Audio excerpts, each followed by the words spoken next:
In this video, I'm going to be talking about sales and whether it's still a dirty word.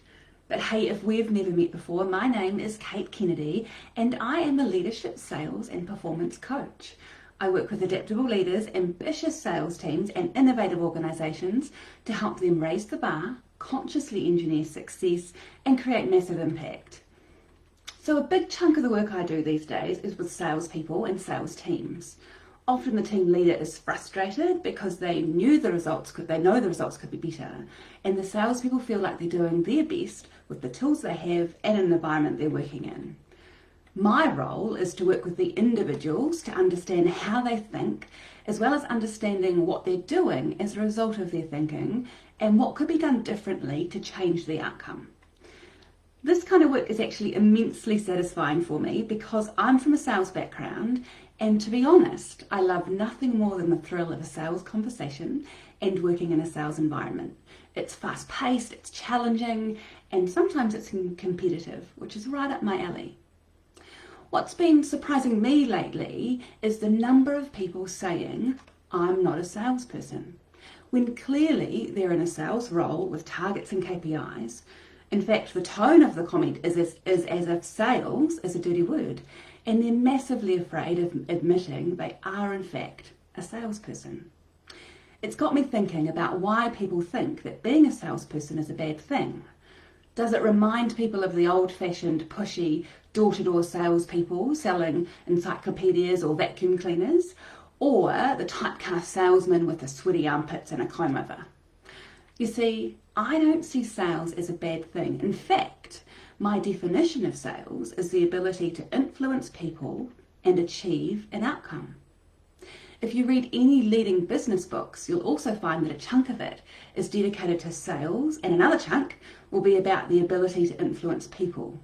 In fact, Harvard Business School recognised that sales was such an important part of business, it has been included in their MBA program.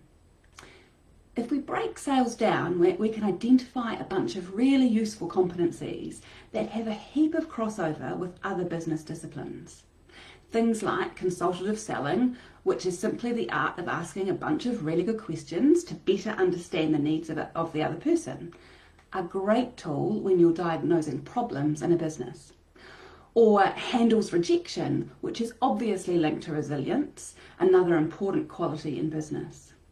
And then of course there's negotiation, which is something that people do every day in a business setting. Competencies aside, what's been most interesting to me through my experience coaching salespeople is that success is almost fully dependent on mindset. Notably, the desire to be good at sales, not hiding behind "I'm not a salesperson," the motivation to do what's required, to do the required sales activities, and most importantly, the commitment to do what it takes to achieve the target. Of course, you can imagine what happens when the mindset of a salesperson is dialed in.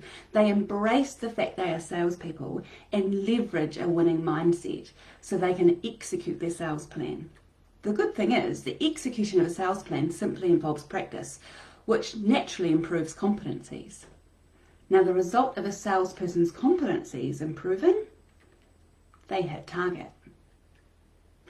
Of course, you'd be doing me a big favour by sharing this clip with people you think might benefit. Maybe that's other salespeople you know or sales leaders that are doing their best to motivate and support their sales team at the coalface. And if you found this helpful, duck over to my website, mindcoachkate.com, and keep tuned here for more leadership and sales insights. I'd love to help you get from where you are now to where you want to be. So maybe it's time for you to get in touch with me so I can understand you and your unique challenges better. Thanks for your time, and I'll see you again soon.